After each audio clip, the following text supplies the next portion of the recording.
Bonjour à tous, bienvenue pour cette troisième édition du webinar Modo. On est ravis de vous accueillir du coup pour cette nouvelle édition. On va pouvoir parler d'analyse de données et d'un contexte RGPD, un contenu du coup très sexy. Je suis ravi de ne pas animer moi-même ce webinar, mais je vais laisser la parole après à Audrey et Tugdual.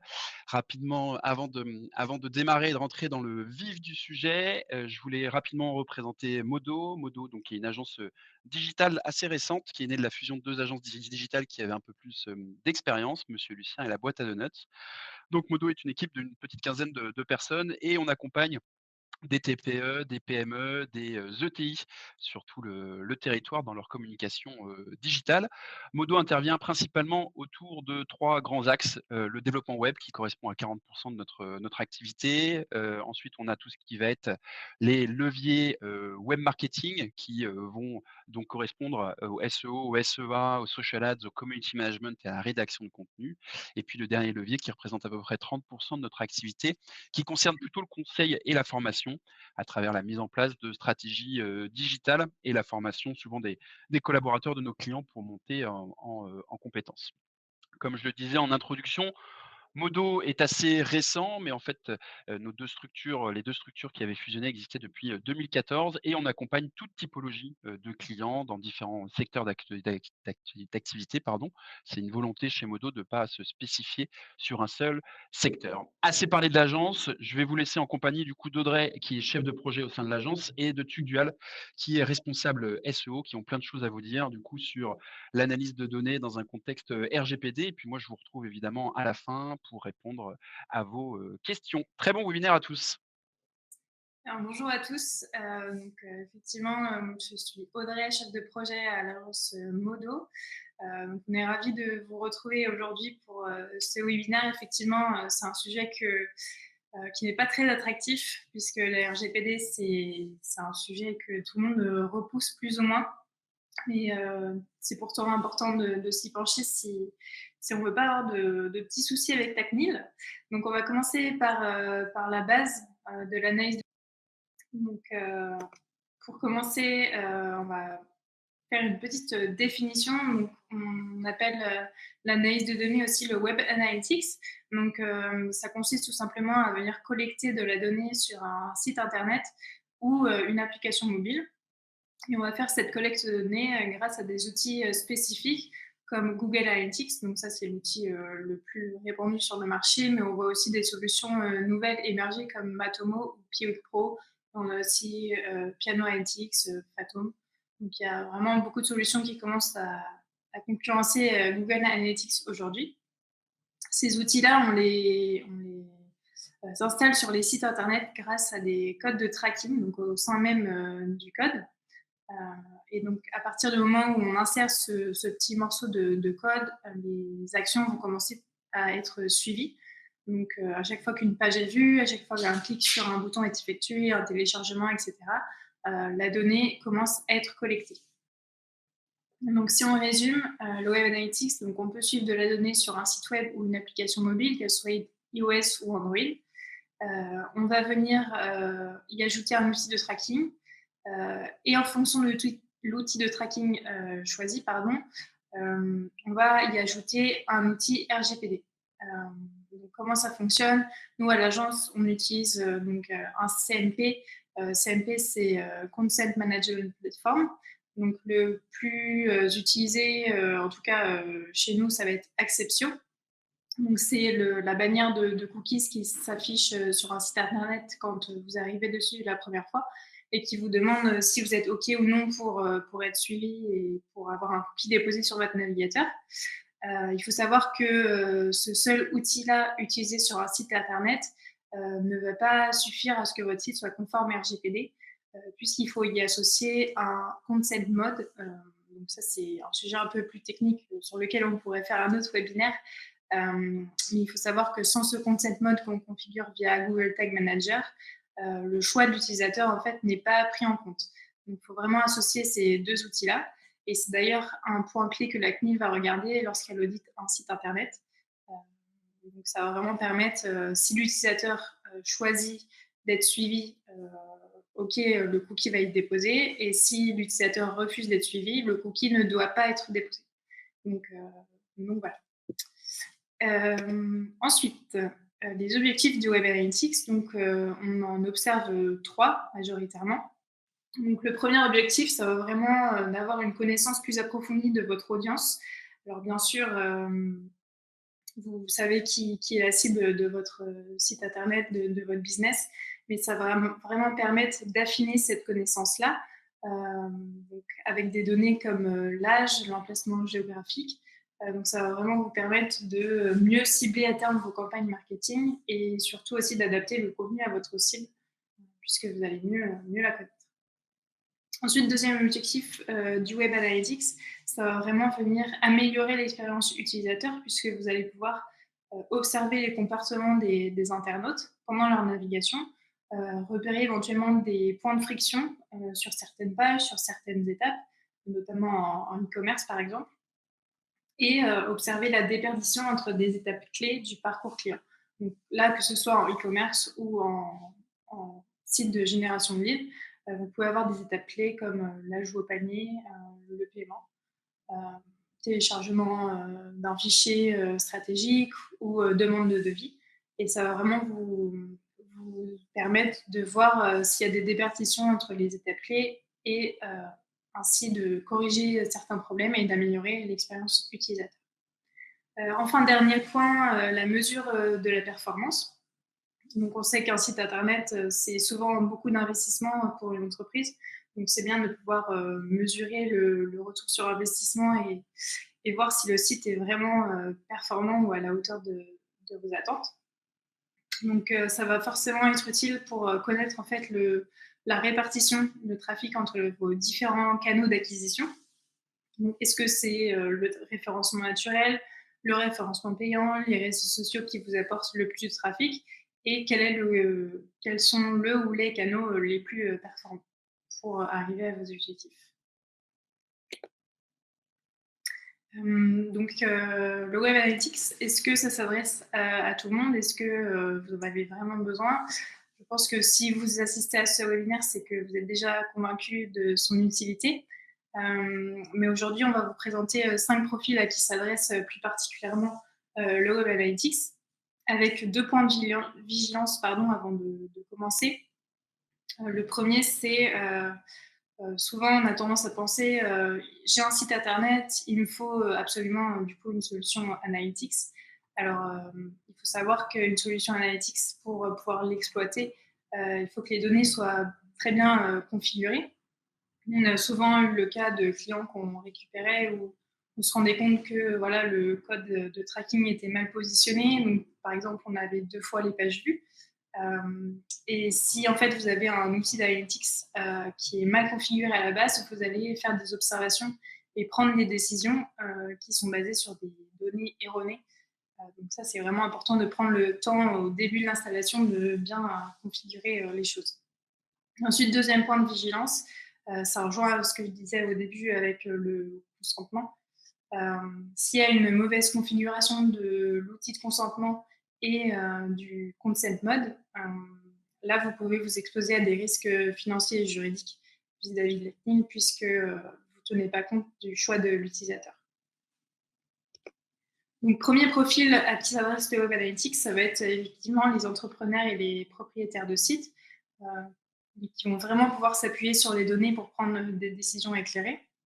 Donc, eux, ce qui va surtout les intéresser, c'est les canaux, les sources de trafic, où est-ce qu'ils doivent investir le plus de leur temps, de leur argent, quels sont les canaux qui rapportent le plus de chiffre d'affaires. Et ça va leur permettre d'observer les parcours utilisateurs, notamment sur les contenus de leur page, voir s'ils ont des améliorations à faire. Deuxième profil, ça va être tout ce qui est responsable marketing, donc soit directement au sein des entreprises ou bien dans les agences, par exemple. Donc, eux, ils vont vraiment servir de l'analytics pour observer et évaluer l'efficacité de leur campagne publicitaire pour optimiser les stratégies et répondre aux objectifs. Donc, exemple de questions qui peuvent se poser, combien de ventes je peux attribuer à ma dernière campagne Facebook Ads? Est-ce qu'elle a été à la hauteur de mes attentes? Est-ce que si j'en ai fait une déjà l'année dernière, elle a mieux performé, moins bien performé? Pourquoi? Est-ce que finalement Facebook Ads, c'est le bon canal d'acquisition et il ne faudrait pas plutôt que je me tourne plutôt vers du Google Ads, pardon. Et au niveau des partenaires avec qui l'entreprise travaille, nous, c'est vrai qu'on remarque ça souvent sur nos clients. Souvent, on sous-estime, par exemple, le trafic apporté par les sites référents. Donc, si c'est par exemple un site avec un fort enjeu sur les offres d'emploi, souvent le client travaille avec une solution comme Indeed ou HelloWork, voilà, je pourrais en citer d'autres. Et au final, on se rend compte que le trafic en provenance de ces plateformes-là est plutôt faible, alors que le client investit beaucoup d'argent souvent sur ces plateformes d'emploi. Troisième profil, donc c'est les concepteurs de sites web, les UX designers qui s'intéressent à l'expérience utilisateur en observant le comportement. Donc eux, ils vont plutôt observer des statistiques comme le temps passé par les utilisateurs sur la page, et faire une comparaison vis-à-vis des différentes pages, plus ou moins stratégiques. Ils vont regarder aussi l'emplacement des boutons d'action qu'on appelle Call to Action CTA. Est-ce qu'il est bien placé sur ma page? Est-ce que je ne pourrais pas le placer plutôt ailleurs pour qu'il soit plus visible? Et c'est notamment des choses qu'ils peuvent observer avec des outils comme Ojar, qui sont des outils de carte de chaleur qu'on appelle Heatmaps.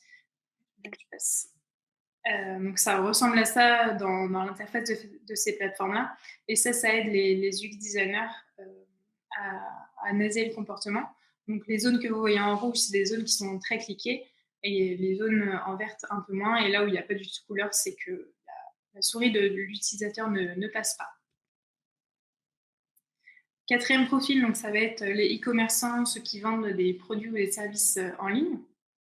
Eux, ils vont vraiment s'intéresser à l'augmentation de leurs ventes. Donc, ils vont regarder des chiffres comme le taux de conversion, le panier moyen, et tout ça par rapport au canal d'acquisition, quelle est la source de trafic qui leur apporte le plus de chiffre d'affaires, et est-ce qu'ils investissent leur argent au bon endroit. Et ils vont observer aussi effectivement la déperdition entre les différentes étapes clés du parcours. Dernier profil qui s'appelle Data Analyst. Donc ça, c'est un métier qui est émergent ces dernières années. C'est vraiment un métier très recherché puisque la donnée aujourd'hui sur le web, c'est vraiment un or précieux. C'est des profils très experts qui vont vraiment extraire la donnée et la triturer dans tous les sens pour prendre les meilleures décisions possibles. Donc ça, c'est un profil un peu à part. Aujourd'hui, il y a des agences en data marketing qui sont vraiment très spécialisées là-dessus. On sera plutôt sur des sites avec beaucoup de volume, quoi. Des gros enjeux. Exactement. Donc, quelques exemples de tableaux de bord qu'on peut trouver en Web Analytics. Donc là, c'est des tableaux de bord issus de Google Analytics 4. Donc le premier graphique que vous pouvez voir sur la gauche, c'est l'évolution du trafic dans le temps. Donc ça vous permet de voir les pics de trafic que vous avez pu avoir sur le site, éventuellement aussi les creux. Donc en général, c'est très fortement lié à la saisonnalité du business et aussi aux campagnes que vous menez pour attirer du trafic sur votre site. Et sur la droite, on a la répartition des différentes sources de trafic. Et c'est très visuel, ça permet effectivement de voir en un coup d'œil quels sont les canaux d'acquisition qui vous amènent le plus de visiteurs. Donc là, on a à peu près pareil, mais sous forme de tableau, on a les différentes sources de trafic, mais avec des indicateurs très importants et très intéressants à regarder, comme le taux, la durée d'engagement moyenne, le taux d'engagement. Donc, le taux d'engagement, c'est calculé à partir du fait s'il y a eu une action ou pas sur le site. Pour ceux qui connaissaient l'outil GA3, donc l'ancêtre de GA4, c'est l'inverse du taux de rebond. En fait, le taux de rebond, c'était on comptait un rebond si l'utilisateur visitait une page sans faire d'action par la suite. Et ensuite, là, on a le même tableau avec une colonne en plus qui concerne donc, les conversions. Les conversions, c'est vraiment quelque chose de très utile quand on commence à être à l'aise sur le Web Analytics et qu'on veut pousser l'analyse plus loin. En fait, on va mettre des conversions en place pour vraiment suivre très précisément les actions des utilisateurs. Donc ça va plus être, il y aura toujours les pages vues, etc. Mais là, on va aller encore plus loin. Sur l'exemple, par exemple, c'est la validation d'un formulaire de devis.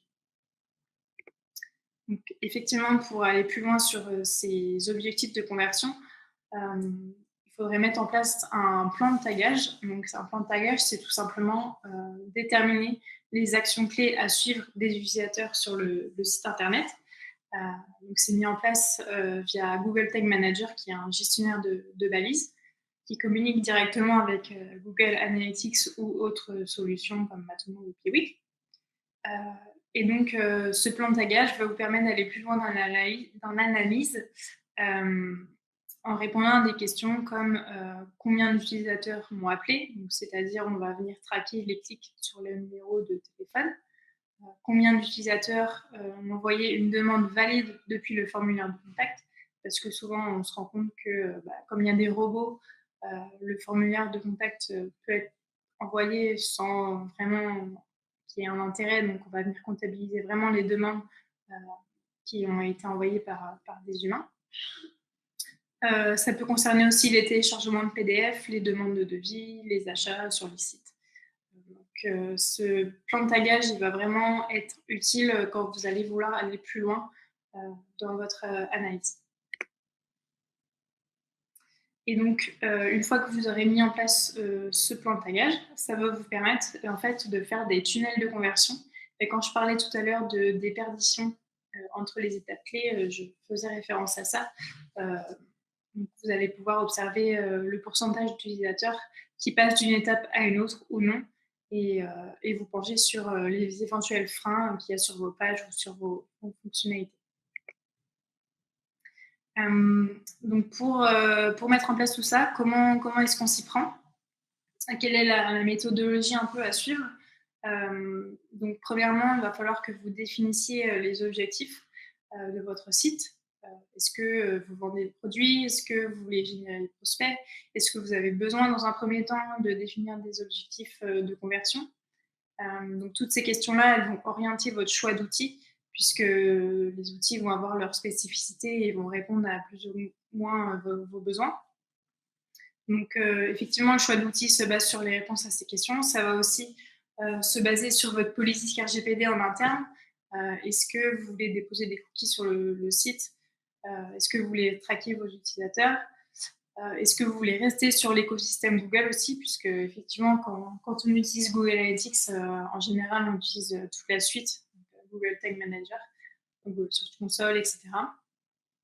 Donc ensuite, une fois que vous avez fait votre choix d'outils, vous allez commencer à collecter de la donnée, donc, comme je le disais au début, grâce à un code de suivi. Donc là, en général, vous allez avoir besoin d'un développeur en interne, sauf si vous utilisez par exemple WordPress qui propose un module pour que vous puissiez installer le code de tracking plus facilement. Ensuite, une fois que la collecte de données est active, la mesure commence. Donc, à chaque fois qu'il y a une action faite sur le site, eh bien, elle est mesurée. Ensuite, prochaines étapes, donc interprétation et prise de décision, et je les lis. Effectivement, vous allez pouvoir analyser les tendances et modèles de comportement, repérer s'il y a des points forts ou des points faibles. Et ensuite, ça va vous permettre de prendre des décisions, faire des A/B testing, des optimisations de contenu, modifier des stratégies marketing. Et de toute façon, un site internet, ça vit tout le temps. Donc après, il faut recommencer le cycle. Il faut de nouveau analyser à chaque fois que vous changez une petite chose pour voir si les performances sont meilleures. Et comme ça, vous allez faire des améliorations de façon continue sur votre site et améliorer ses performances. Ok, bah du Je coup. laisse la parole à Tugdual sur la partie un petit peu moins drôle de ce webinaire. Merci Audrey. Donc moi c'est Tugdual, je suis responsable en référencement et là du coup on va parler de cadre réglementaire. Je pense que vous avez vu passer quelques articles parler de ce sujet, notamment de la RGPD. Et en fait, tous ces bandeaux de cookies que vous voyez sur tous les sites internet, ils ont une raison. Il y a une partie effectivement légale à faire et l'objectif, c'est rapidement de vous expliquer un petit peu ce cadre. Pourquoi est-ce qu'on l'a? Quelles sont nos responsabilités? Quelles sont les sanctions? Et puis vers où on se dirige pour les prochaines années. Et du coup, je trouvais intéressant de commencer par un historique pour se rendre compte qu'en fait, au début d'internet, c'était vraiment un Far West et mine de rien, il n'y a pas si longtemps que ça, on avait un président de la République qui confondait entre la souris et le mulot. Et tout ça pour dire qu'en fait, il y a vraiment une latence entre quand il y a une technologie qui sort, des problèmes qui vont apparaître et le législateur qui va prendre du temps pour construire la bonne loi qui va s'adapter dessus. Et effectivement, on a eu des gros problèmes de gestion de données et d'abus. On a des crises sévères comme Cambridge Analytica avec l'élection de Trump et le vote du Brexit. En fait, c'est les données personnelles qui ont été utilisées pour influencer des internautes. Si on peut résumer, avant la RGPD, en fait, l'ancêtre en France, c'était la loi de 78 dite Informatique et Liberté. Et en fait, elle était mal adaptée à Internet. Et l'objectif, bien évidemment, était de renforcer la protection des données personnelles des citoyens. Et ils y sont allés très fort. Et bien évidemment, ça s'est synchronisé au niveau européen. Donc, on a notre CNIL à nous, mais chaque pays européen a sa propre CNIL. Et le but du jeu était de mettre en place des règles strictes sur la collecte, le stockage et l'utilisation de chacune des données personnelles. Donc, on a le droit à une recommandation de liste d'outils et bien évidemment des sanctions en cas de non-conformité. Tout ça pour dire qu'il y a eu plusieurs étapes de la RGPD. On peut vraiment dire que ça s'est mis en place en mai 2018. C'est à partir de ce moment-là où il y a eu des sanctions financières qui ont été mises en place. Et je voulais rapidement parler de l'effet de Bruxelles, qui est que quand il y a une loi très importante qui passe dans l'Union européenne, il y a plein d'autres entreprises qui veulent travailler un peu partout dans le monde. Au lieu de s'embêter à faire la législation américaine, japonaise, française, ils vont se baser sur la loi européenne parce qu'en fait, elle va se copier dans les autres pays pour qu'ils n'aient pas à s'embêter à faire à chaque fois suivre les lois de chaque pays. Et du coup, mine de rien, on n'en parle pas beaucoup, mais dans l'Union européenne, quand on fait passer une loi, elle va se diffuser souvent. Et en fait, là, tous les autres pays sont en train de se caler sur la RGPD. Donc tout ça pour dire que Google ne pouvait pas juste passer à côté de la France, l'Union européenne, parce que c'est en train de se diffuser partout. Et les outils numériques actuels, entre autres ceux qu'on va avoir aujourd'hui sur l'analyse de données, toutes les plateformes sont contraintes de s'adapter aux modifications. Les règles fondamentales, si on pouvait les résumer rapidement, c'était la première partie, c'est le consentement. La collecte de données n'est plus automatique, sauf cas exceptionnel, si on collecte très peu de données, on verra ça un peu plus loin. Mais il n'y a pas très longtemps encore, si on avait notre bandeau de cookies et qu'on ne cliquait pas sur oui ou sur non, on pouvait se permettre de récolter de les données sans trop de problèmes. Aujourd'hui, ce n'est plus possible, enfin aujourd'hui depuis déjà quelques années. L'internaute doit vraiment obligatoirement donner son consentement pour qu'on puisse avoir ces données. Ce qui va bien sûr avoir un problème, c'est-à-dire que toutes ces personnes qui refusent les cookies ou qui ne cliquent pas que sur oui ou sur non, on n'a pas le droit d'avoir leurs données. Donc avant, on avait 100% des données et maintenant, on a moins. Et bien évidemment, plus le temps passe, plus les internautes sont sensibilisés à ce sujet-là et moins on va avoir, on va dire, de 100% des données. On va avoir 80%, 50%. Et on va juste avoir du coup des fractions d'informations. On va devoir se baser dessus. On ne va plus avoir le luxe d'avoir tout. Donc, bien évidemment, ça passe par ce fameux bandeau de cookies. Et normalement, le refus doit pouvoir se faire en un seul clic. On va avoir le cas des sites de presse où c'est un peu plus compliqué, où on nous demandait de s'abonner. Mais on verra ça un petit peu plus loin, où en fait, c'est temporaire. Et vu que d'ici 1 an et demi, on n'aura plus de cookies, ça va évoluer.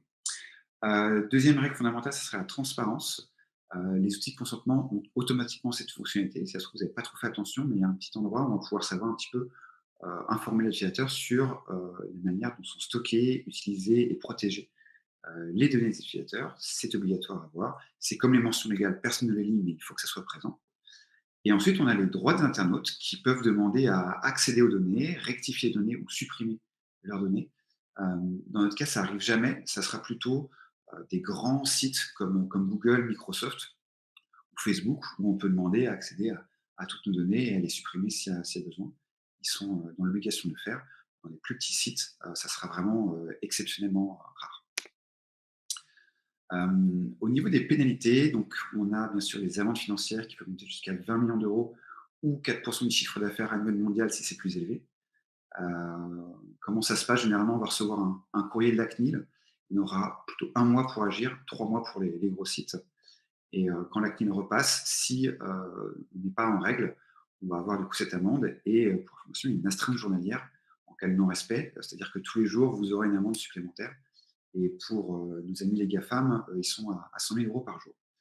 Donc là, je vous ai mis les 5 entreprises les plus sanctionnées pour l'instant. J'ai dû mettre à jour récemment ma slide puisque TikTok a eu une amende vendredi dernier de 345 millions d'euros. Et en règle générale, ça rapporte à l'Union européenne à peu près 1 milliard d'euros par an. Et bien évidemment, vu que ça fait partie de leur modèle économique, ils essaient de repousser un maximum cette temporalité-là. Mais voilà, ils sont obligés de corriger, sinon ils ont 100 000 € en plus par jour. Au niveau des pénalités, ce qu'il faut se dire en premier, c'est pas l'amende financière, mais c'est la perte de confiance qu'on peut avoir de la part de nos clients et partenaires. Si jamais vous stockez juste des mails et des mots de passe, ça peut être un peu contraignant parce qu'il y a beaucoup de personnes qui ne s'embêtent pas à avoir des gestionnaires de mots de passe et on peut très bien copier donc ces mots de passe et mails qui se retrouvent dans la nature et les réutiliser pour se connecter sur Google, sur Facebook et ils peuvent avoir des grands problèmes derrière. Et puis, mine de rien, si vous faites chuter des données, vous allez devoir aussi le communiquer. Vous ne pouvez pas le cacher. Et moi, j'ai pas envie de retourner sur un site où on a perdu mes identifiants mot de passe. Puis parfois, ça peut être pire. Ça peut être des données professionnelles, ça peut être une carte d'identité ou des choses comme ça. Donc, c'est très problématique. Autre pénalité, du coup, on a les actions en justice où on a le droit de porter plainte et demander des dommages à intérêts en cas de violation. Typiquement, si on perd sa carte d'identité, que quelqu'un l'utilise pour voler votre identité, et que vous savez que ça peut provenir de ce site-là, voilà, ça peut aller assez loin. Et ensuite, on a les autorités qui peuvent vous demander de faire un audit RGPD pour s'assurer que vous avez justement bien mis en conformité votre site dessus. C'est très coûteux en argent et en temps de votre côté. Vous pouvez taper audit RGPD et avoir des audits gratuits. Et si on veut aller plus loin, c'est vraiment une enveloppe non négligeable. Je voulais voir rapidement sur les données légales avec et sans consentement. Donc, avec certains outils, on peut ne pas avoir ce bandeau de cookies, qui, mine de rien, est assez agréable dans la navigation. On peut se dire, ah, il n'a pas respecté les RGPD, ou il s'est embêté à faire en sorte de récolter très peu d'informations pour ne pas demander ce bandeau d'acceptation de cookies. Donc, avec ça, on va avoir moins de données, on va quand même en avoir, pour savoir combien de personnes viennent sur notre site, mais on ne va pas pouvoir faire la jonction si je viens depuis mon ordinateur professionnel et puis j'y accède sur le même site internet depuis mon smartphone. L'outil va du coup devoir avoir deux visites différentes. Ce n'est pas non plus trop problématique, mais c'est vrai que si on a un e-commerce et qu'on cherche à maximiser, on va dire, sa visibilité, sa compréhension des actions qu'on met en place, ça peut fausser les données. Mais on va quand même savoir de la langue du navigateur, le pays, la région, la ville. La ville, du coup, ça sera très approximatif. Les pages visitées, le temps passé sur chacune des pages, d'où viennent les gens, est-ce que c'est du référencement naturel, payant, des réseaux sociaux, et est-ce qu'ils sont sur mobile, ordinateur ou tablette. Donc déjà, avec ça, on a, mine de rien, pas mal d'informations, mais c'est quelque chose que je recommande plutôt qu'on recommande plutôt sur des sites où on va juste peut-être capter du lead. Il ne va pas y avoir, on va dire, c'est comme une carte de visite plus, où on ne va pas avoir de conversion derrière. Si on a des conversions, ça veut dire qu'aussi on dépense de l'argent à différents endroits et on veut savoir le retour sur investissement. Et là, on a vraiment besoin de ce grand cookie. Et derrière, du coup, on va avoir le suivi des comportements individuels. Donc, le chemin de navigation dans le site. J'arrive sur une page d'accueil ou une landing page, puis une page de catégorie, puis une page de validation de panier, etc. etc. Très important pour optimiser son niveau de conversion. On va pouvoir faire la jonction entre une personne qui vient de plusieurs appareils. Très pratique du coup pour savoir cette partie-là. Bien sûr, les données de formulaire, le suivi de toutes les conversions et de tous les événements, les données plus détaillées sur la géolocalisation. Si par exemple, vous êtes passé dans une ville ou dans une métropole, vous allez plus facilement savoir d'où vient cette personne depuis la métropole. Et puis bien sûr, intégration d'autres plateformes comme des CRM qui peuvent parfois être indispensables pour certains sites. Et puis les bases de données marketing par email. Donc voilà, sans consentement, ça se fait plutôt sur Matomo, Piwik Pro et Phantom. Il y a une configuration, des cases à cocher, et ça se fait. Et puis avec consentement, ça sera tous les autres outils.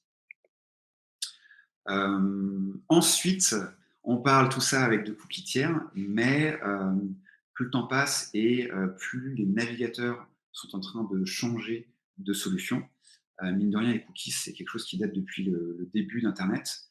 Ce sont les navigateurs web qui posent un petit fichier de texte sur notre navigateur. Et en fait, avec cette histoire d'RGPD qui se muscle au fur et à mesure, on a un vrai souci de protection des vies privées. Et là, du coup, on ne peut pas non plus sanctionner.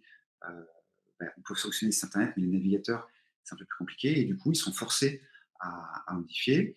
Il y en a certains qui sont déjà assez avancés dedans. Et là, on a Chrome qui arrive au troisième trimestre 2024, 65% de part du marché mondial, qui a annoncé ne plus utiliser les cookies sur cette période-là. Ils sont en train de chercher une solution.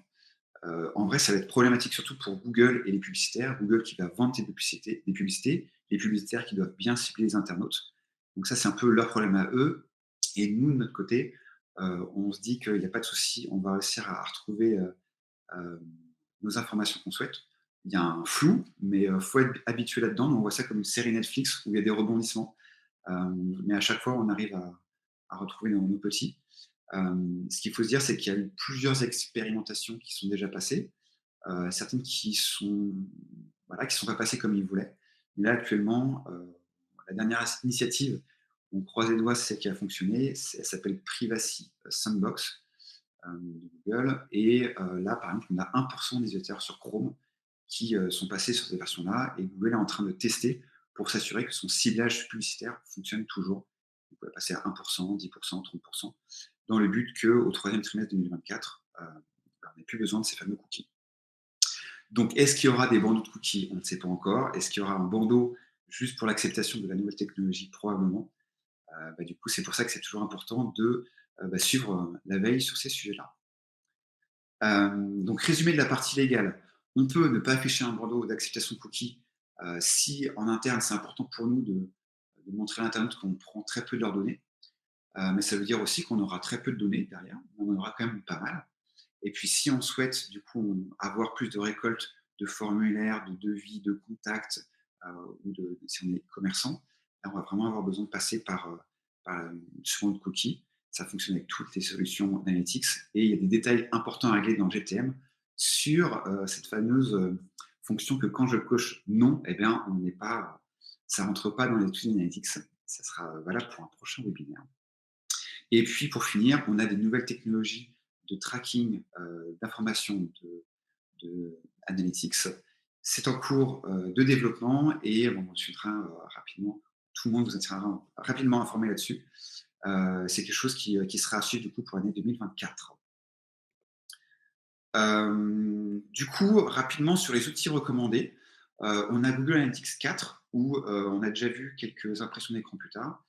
Avant, c'est un outil historique de référence, en accord avec l'RGPD depuis pas très longtemps.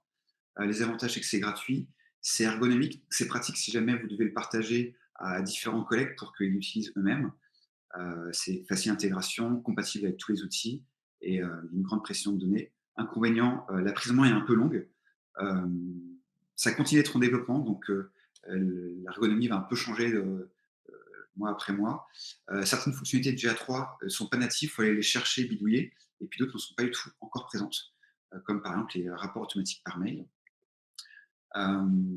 Ensuite, on a Matomo, c'est la solution la plus ancienne alternative à Google. Vous pouvez stocker les données en France, on a un contrôle total sur les données, le tableau de bord personnalisé est suffisant pour les sites vitrines, je verrai ça juste un peu après. On a la possibilité de ne pas afficher dans notre cookie. Il y a une fonctionnalité de carte de chaleur native si on a envie d'essayer. Inconvénient, c'est payant. On arrive très vite à 19 € par mois. La prise en main est un peu compliquée, mais on s'y fait. L'ergonomie est date. Il y a beaucoup de données non pertinentes, mais on peut faire le tri. Il y a un rapport automatique par mail, mais vraiment, ce n'est pas du tout ergonomique. Et pour un e-commerce, ça ne va pas être suffisant. Très rapidement, ça ressemble à ça. On retourne 10-15 ans en arrière, mais on va retrouver nos données. Donc, ce n'est pas trop problématique. On va retrouver tout ce qu'on souhaite. Mais parfois, pour aller plus loin en profondeur, c'est vrai que ça va être un peu plus compliqué. Ensuite. Dernier outil qu'on va vous présenter aujourd'hui, c'est Piwik Pro. C'est une super alternative aux deux autres outils qu'on vient de vous présenter. C'est clairement un GA3 RGPD friendly. Avec quelques fonctionnalités supplémentaires. La différence majeure avec Google Analytics, c'est qu'on peut exempter l'outil de consentement. C'est l'intérêt principal de l'outil. même si dans les faits, c'est rarement le cas puisqu'on a toujours quelques campagnes publicitaires qui tournent en fond. Donc les fonctionnalités principales, on va retrouver tout l'analytics de base, donc l'analyse en temps réel, la segmentation, les événements, les objectifs et les rapports d'attribution. On a aussi la heatmap du coup qui est comprise en plus. La connexion d'utilitaires, elle se fait bien, mais par API, du coup, c'est pas une connexion native comme sur Google Analytics. Et on a aussi un outil Consent Manager et Tag Manager qui est intégré si vous ne voulez pas utiliser d'outils externes comme Acceptio ou GTM. Le principal inconvénient à nos yeux, puisque c'est quand même une solution hyper intéressante, ça va être le tarif. Faut savoir que la solution est intéressante si vous avez moins de 5000 hits par mois. Alors un hit, Une c'est visite par mois. 500 000 hits par mois. J'ai dit quoi? C'est pas grave. 100 000. Un hit, c'est un événement, donc par exemple une page vue, une session. Donc 500 000 hits, ça représente environ 5000 visites par mois. Donc si vous avez un trafic inférieur à 5000 visites par mois, ça peut être intéressant. Sinon, on passe tout de suite au prix fort, donc, qui est 11 000 € par an. Bon, après, à savoir que vous pouvez parler avec le support qui peut vous fournir un prix adapté, mais ça devient assez cher.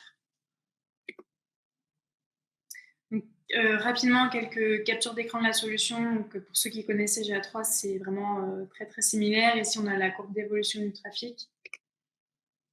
Le petit tableau classique qui présente les différentes sources d'acquisition avec des dénominations de canaux un peu différents, mais on s'y retrouve. Et enfin ici, les pages vues. Voilà, les pages vues du site.